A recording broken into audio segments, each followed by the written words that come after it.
everyone, welcome back to my channel, or welcome to my channel if you've never been here before. Hey! So this case is going to be about John List, a man who killed his entire family. He basically committed the perfect murder because he almost got away with it. So if you want to hear more about John List and his craziness, then keep on watching.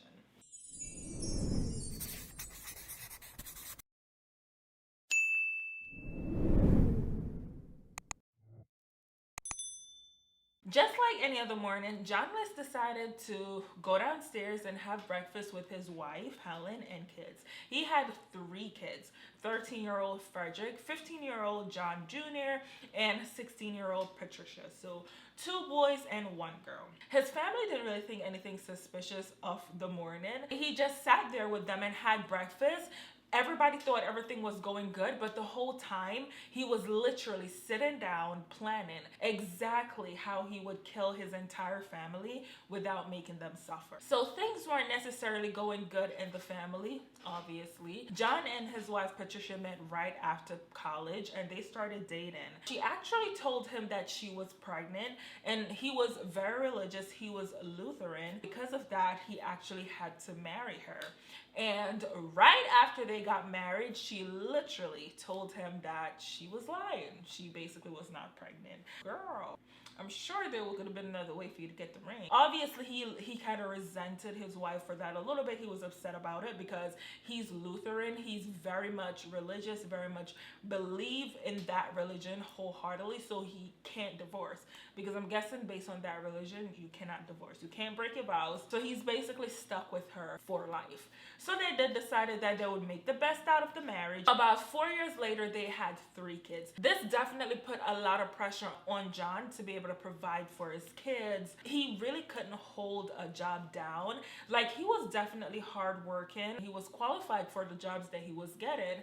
So him being able to get a job wasn't necessarily a problem. However, once he was hired, like, they would literally let him go because they said that there was something that was just off about him. Like, they just couldn't necessarily pinpoint exactly what was off with him, but they just felt like something was off about him. So eventually he did land a very high-paying job as a vice president at a bank here in New Jersey. And right after he got this job, his wife was super excited. She wanted him to buy her dream home. The dream home was basically a 19-room mansion. He definitely couldn't have afforded it. Like, he's getting a lot of money at the job that he has, but not that much to be able to afford such a grand home. The house was basically the most expensive house in that side of town in Westfield, New Jersey. So he couldn't afford it, so he went to his mom and basically borrowed a loan from his mom.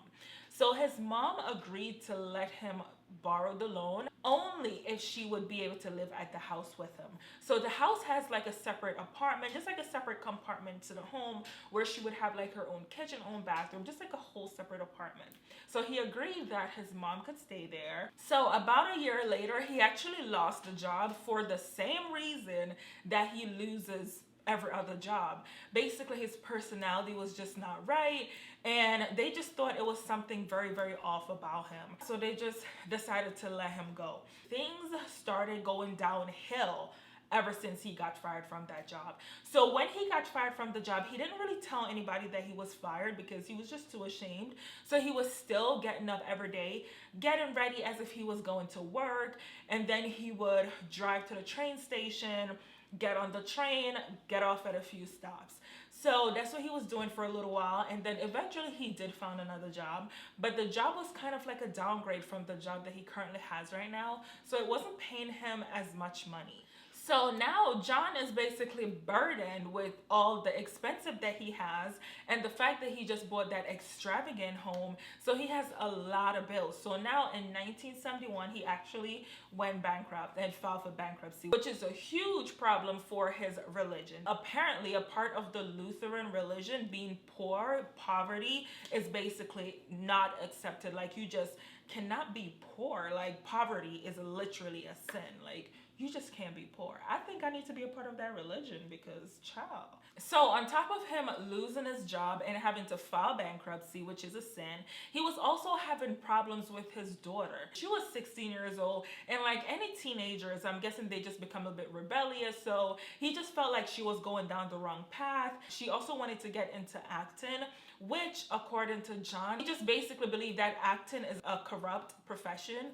So he just didn't want his daughter to do that. And apparently his daughter was dabbling into witchcraft and testing out marijuana. So he just did not like that at all. But even though his daughter was going downhill, that was still not the worst thing that was happening in the family. Basically, his wife, Helen, has been having some health complications. So her health was just deteriorating. She started having blackouts and confusion and basically passing out a lot. And the vision in her right eye was just going rapidly. She started drinking and she started relying on tranquilizer basically to just be able to get throughout the day. But the problem here is that she was hiding a huge secret from her husband.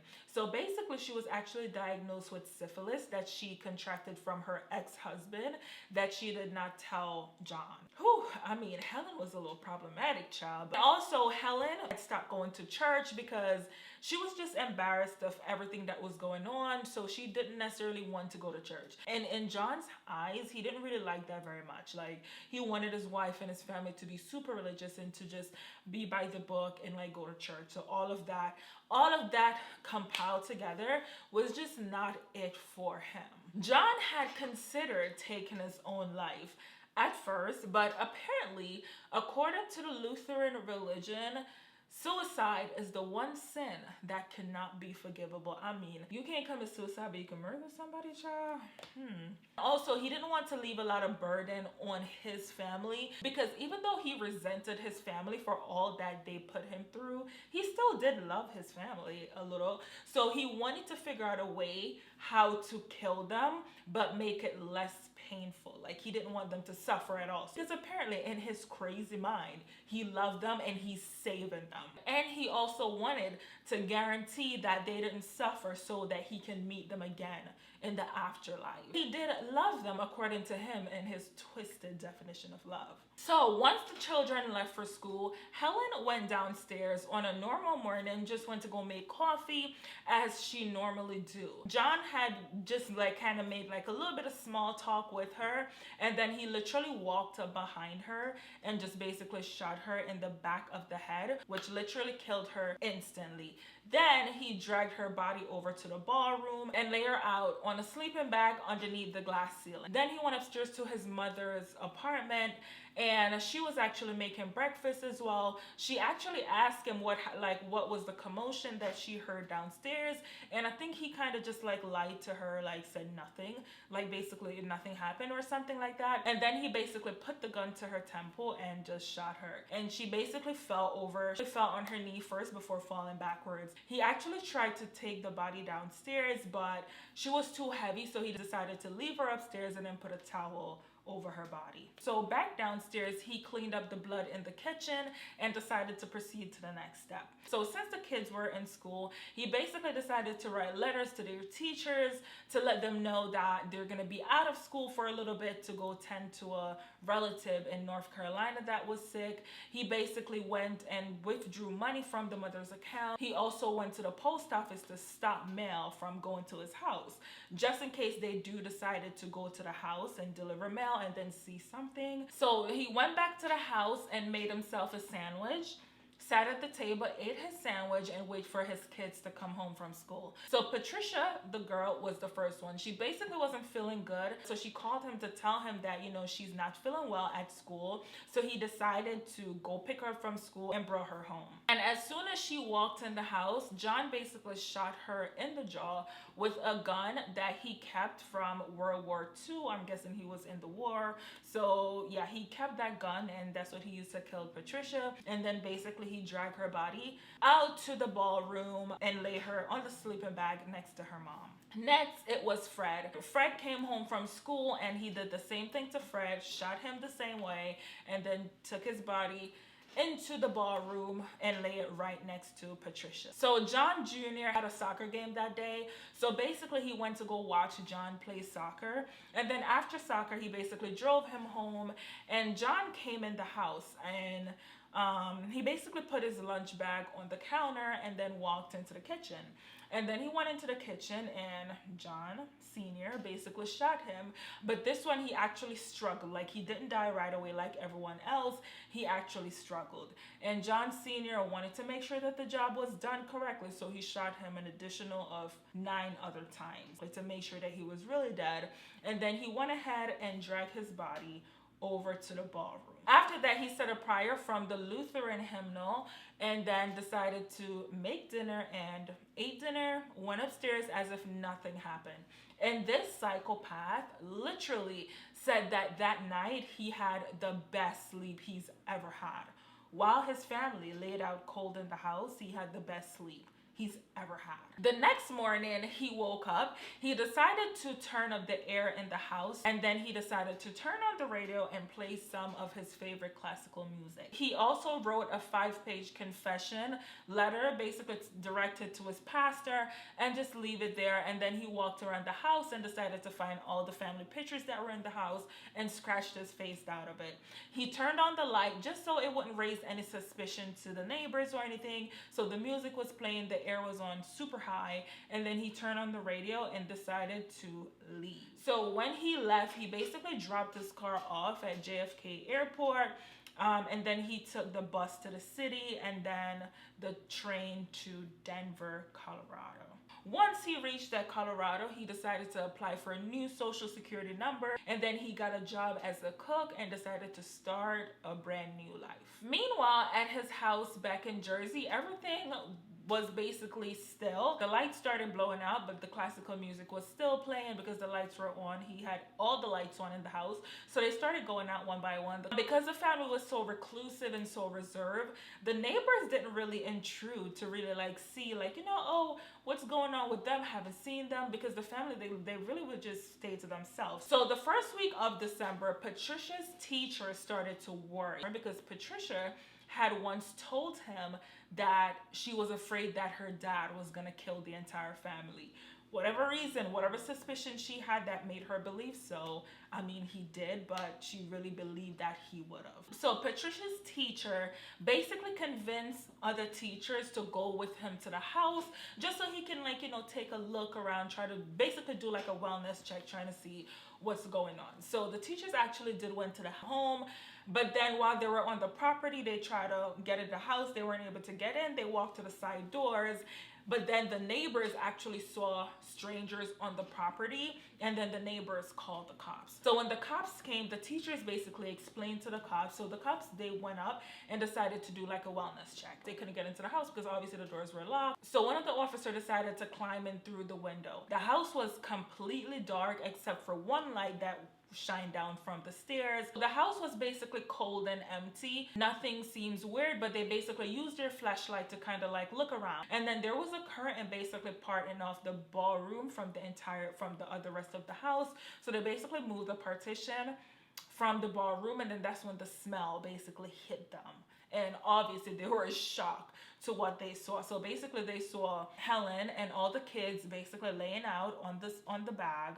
I can't even imagine what condition they were in. And they decided to search the rest of the house. So they were searching the rest of the house, and then they found John's letter. And based on the directions from his letter, they went upstairs to go look, and then that's when they found John's mom. Her name was Alma. So immediately upon their discovery, they put out a nationwide APB to find John List because they realized that he was the only one that was missing from the house. After putting that out, they actually discovered his car at JFK, but they did try to see if he actually went on a flight, but they couldn't find any record of him taking a flight. They tried looking for him. They couldn't find him anywhere, so the case actually got cold. Over the years, they tried to follow up with as much tip as they could as possible. They couldn't find anything. They couldn't find any information. They weren't getting any leads. Every single year, every single anniversary, they would try their best to put it out there so people can remember it, because this man is still on the run. This man is still out there. So by 1989, the case had gone cold.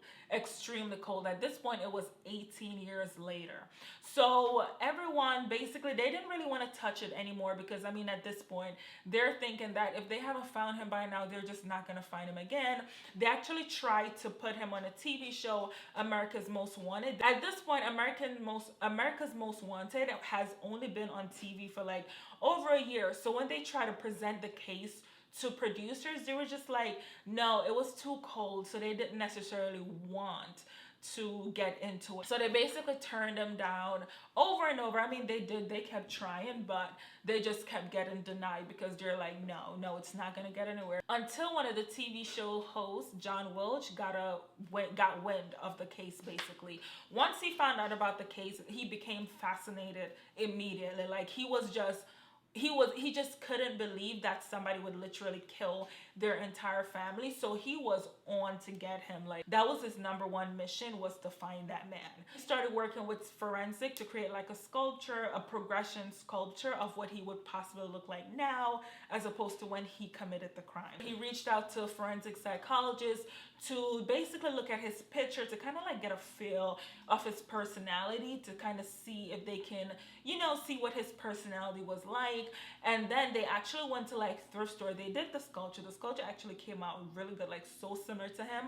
And then they actually scoured every single thrift store to see if they can find just the right quirky glasses that they feel like he would be wearing based off of his personality, which is crazy. Like, the fact that you could do that, that's some good shit. And crazy enough, America's Most Wanted was actually John List's favorite show. Like, that was one of his favorite show. Crazy enough, he was probably watching the show like, let's see if they're gonna feature my story. That's probably why he was watching it. So on May 21st, 1987, American Most Wanted aired John List's case. They literally had an estimated 22 million viewers who watched the show that night. And this lady that was watching it, her name is Wanda. Her and her daughter are huge true crime fans. They always watch the show. So they were watching the show that night. And crazy enough, while they were talking about him, talking about his personality, she automatically think like, that sound like my neighbor, like crazy.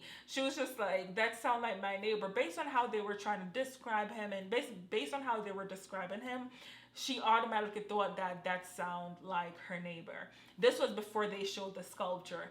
And then once they showed the sculpture, she basically lost her shit. She was like, there's no way, that's literally my neighbor, which is crazy. And come to find out, John List was actually the one who put the neighbor onto the show because he loved the show. So he was telling other people to watch the show. Like, he was telling everybody about the show. The show is so great. So the neighbor basically called the FBI and reported it, saying, that's my neighbor. I know this man. So basically the FBI took all the information and basically ran the name, and then realized that he had moved from Denver, Colorado to now Richmond, Virginia. His name is on the Bob Clark, Bob, which is short for Robert. I never understood that. Why is Bob short for Robert? I don't know. Anyways, so 11 days later, FBI pulled up to Richmond, Virginia at his home basically. And then they spoke to his wife. They told his wife, asked his wife, like, where is he? She basically said that he was at work. He was an accountant at the time. And then they went to his job, and then he basically denied that he was John List. He denied it 100%. So they decided to bring him down to the station. They just asked him to come down to the station so they can do fingerprints. And then they did the fingerprints, and obviously the fingerprints for Robert Clark did match the fingerprints for John List. So 18 years later, he remarried, living like a perfect life, a perfect normal life, working as an accountant. And I bet she didn't even know that he literally killed his entire previous family. Like, that is crazy. So basically he was arrested and charged with 5 counts of first-degree murder. And on April 2nd, 1990, 18 and a half years later, his trial began. The court psychologist diagnosed him with OCD, so his defense tried to use that to their defense to actually get him down to second-degree murder instead of first-degree. So on April 11th, after 9 hours of deliberation, they decided that he was guilty of first-degree murder. He was sentenced to maximum punishment, which would have been 5 consecutive life sentence. I mean, oh my God, you're never getting out. ever. He tried to appeal saying that he had PTSD from World War II, but obviously the appeal was denied. He's staying in jail. So everyone was happy with the sentence except for John Welch, who was the TV show host. He basically wanted him to get the death penalty, which, I mean, I personally don't agree with death penalties because I feel like you should pay. You literally should pay for the crime. And obviously if you die, to me that's kind of like the easy way out because you're gonna die. I don't know where you go after you die, but I just believe that you should be able to sit there in jail for as long as possible so you can pay for the crimes that you commit. But unfortunately, on March 21st, 2008, John List actually died from pneumonia. He was 82 years old. And a fun fact, about a year after the murder that happened at John's house, there was a fire. So the house actually caught on fire, and they actually discovered that the glass window that was in the ballroom was signed by Tiffany & Co. So that glass window would have worth over $100,000. They didn't know that, but had they known that, that definitely could have saved John from a lot of his financial burden, but they didn't know that. I don't know, how would they not know that? Didn't the people who sold the house, did they not know that? Didn't they tell them like, oh, this worth this? But I don't even know. I don't know what happened, but that was very interesting. All right, so that is it for this video. Thank you so much for watching. Don't forget to give this video a thumbs up and subscribe to my channel. I mean, you made it this far, might as well, and I'll see you in my next one. Bye bye.